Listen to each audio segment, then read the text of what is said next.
दोस्तों नमस्कार, मैं उपेंद्र यादव। दोस्तों रीट शिक्षक भर्ती 2020 के जो 90-10 का जो वेटेज हुआ है, हम पिछले 3 साल से संघर्ष कर रहे थे।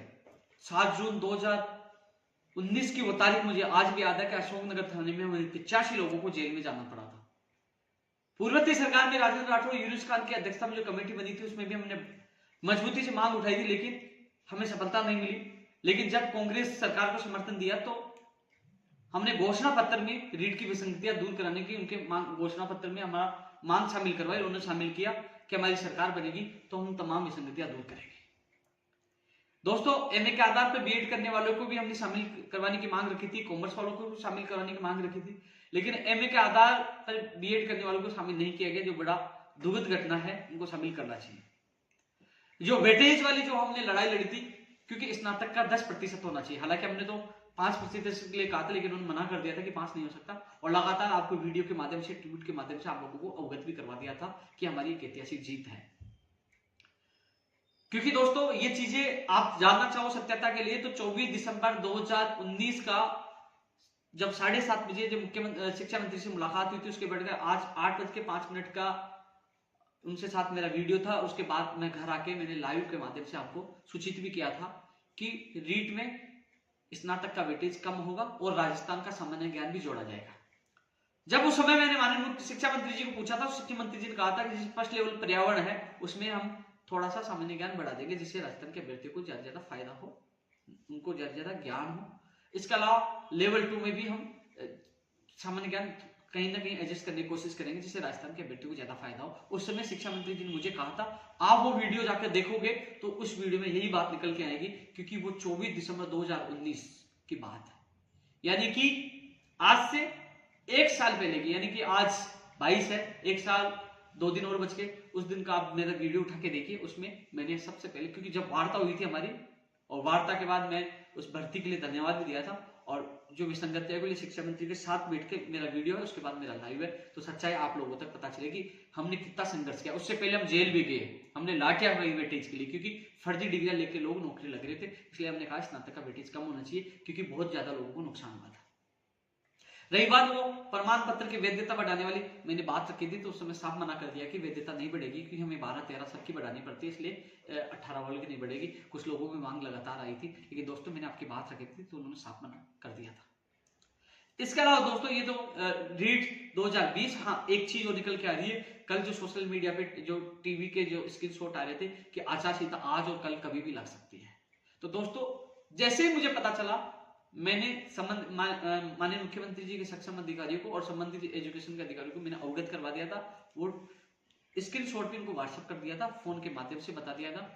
पिछले कुछ दिनों से, 1-2 दिन से जो माध्यमिक शिक्षा बोर्ड के जो अध्यक्ष हैं वो जयपुरी है, इसी संबंध को लेकर जो यहाँ है प्लान में है, शिक्षा विभाग का जो प्लान है, एक विभाग वो है, इसका खंड है, भाग है, उसमें इसको विज्ञप्ति को लेकर कार्य चल रहा है। विज्ञप्ति कभी भी जारी हो सकती है, आज हो जाए, कल हो जाए, परसों हो जाए, कभी भी विज्ञप्ति आपकी जारी हो सकती है, जिसकी पूरी तैयारी हो चुकी है। एक दिमाग में एक बात चली थी आप लोगों की कि फिर से आचार संहिता के चक्कर में फाइल न अटक जाए। पहले आचार संहिता में फाइल इसलिए अटकी थी कि उन्होंने विभिन्न कैटेगरियों को छूट दी थी, जिसका नोटिफिकेशन जारी हो चुका है। यानी कि चुनाव आयोग ने यह माना था कि हम लोग परमिशन देते हैं और ये लोग विज्ञप्ति जारी करते हैं और ये विभिन्न वर्गों को उसमें पात्रता में छूट देते हैं, कहीं ना कहीं उन कैटेगरी को फायदा होगा, चुनाव प्रभावित होगा। तो वो नोटिफिकेशन आपको पता जारी हो चुका है, वो नोटिफिकेशन जारी हो चुका है। अब ऐसा नहीं कि लाभ होगा, अब विज्ञप्ति जारी होगी केवल पात्रता परीक्षा की।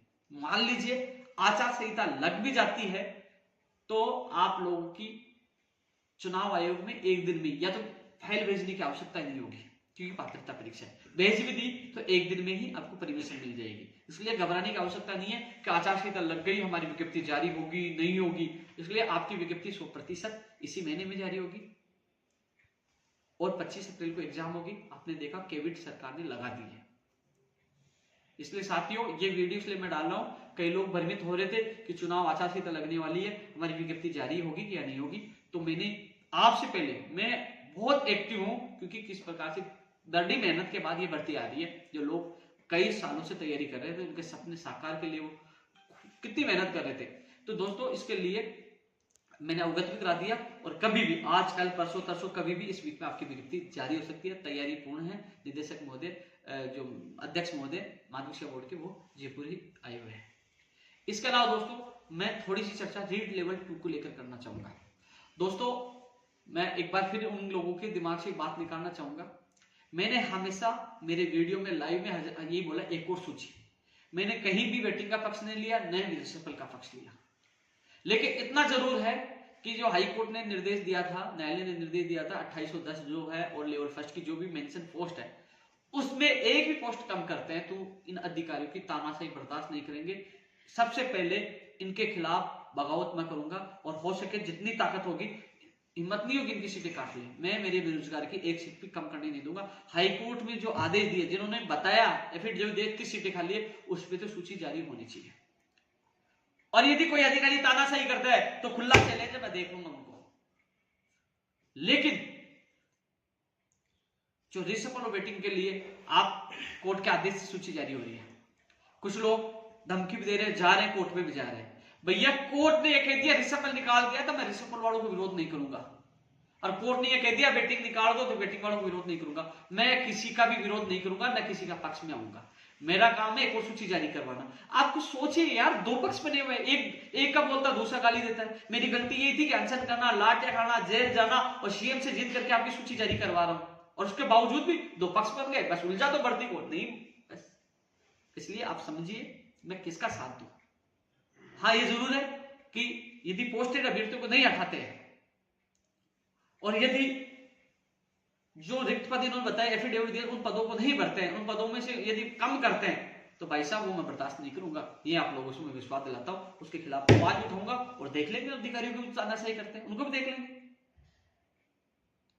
क्योंकि हाईकोर्ट में उन्होंने एफिडेविट दिया है, पोस्टेड को हटाने का आदेश भी है। लेकिन जो रिसफल और वेटिंग का जो मामला, प्लीज मुझे बीच में मत घसीटो।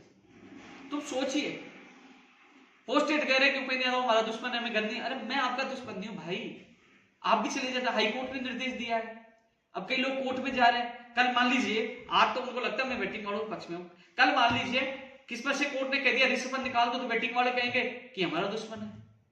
बस कोर्ट खेलते रहना, बस उपेंद्र यादव को कोसते रहना। इसलिए मैं स्पष्ट कह दूं, न मैं वेटिंग का पक्षधर हूं, न मैं रिसफल का पक्षधर हूं। मैंने एक सूची की मांग की थी, सरकार ने निर्देश दिए थे, हाईकोर्ट का निर्देश था कि सारे जो रिक्त पद है वो भरे जाए पोस्टेड को हटाते हुए। यदि उसमें कुछ गड़बड़ी होती है, पद कम करते हैं, पोस्टेड को नहीं हटाते, तो आपके साथ मैं हूं और लड़ाई लड़ेंगे। इसके अलावा प्लीज समझने की कोशिश करिए, मैं किसी को रोक नहीं रहा, भूल जा रहे हैं जाइए। अब जो न्यायालय करेगा, न्यायालय कह दे रिसफल निकाल दे, ये भी कह सकता है कि भैया रिसफल निकाला जाए, तो भैया उनको मानना पड़ेगा हाईकोर्ट का निर्णय। और कोर्ट ये भी कहते कि भैया नहीं, हाईकोर्ट का आदेश की पालना होगी, जो इन्होंने हाईकोर्ट के आदेश की पालना की है, वेटिंग ही निकाली है, तो वो ये निर्णय न्यायालय को करना है। और जो न्यायालय आदेश देगा उसकी पालना अधिकारी को सरकार को करनी है। मेरा काम था एक सूची का आदेश सरकार से लड़ झगड़ के करवाना, जो मैं कर रहा हूं। माननीय मुख्यमंत्री जी का आभार है इस चीज के लिए, शिक्षा मंत्री जी का आभार है जो उन्होंने एक सूची का आदेश तो जारी की। शायद पहली बार है जिसकी सूची पहले जारी हो चुकी है, उसकी एक और सूची जारी हो। ऐसी कोई भर्ती नहीं है जिसकी 2-2, 3-3 सूची जारी हो। शिक्षक की भर्ती बता देना एक भी, ऐसा नियम नहीं है, पहली बार नियम, एक अपवाद नियम बना है आपकी 2018। 2016 वाले पूछ ली, सुप्रीम कोर्ट में गए, 17 वाले गए, आपकी भर्ती है, लड़ झगड़ के यहां तक आए। इसलिए ये निवेदन है कि आपस में सामंजस्य बिठाएं, जो सारी सीटें हैं उनको भरने के लिए सरकार को, हम सबको मिलकर दबाव बनाना चाहिए, ज्यादा से ज्यादा बेरोजगार को फायदा हो। लेकिन आपसे निवेदन है, मुझे इसमें ना घसीटे। जय हिंद, जय भारत।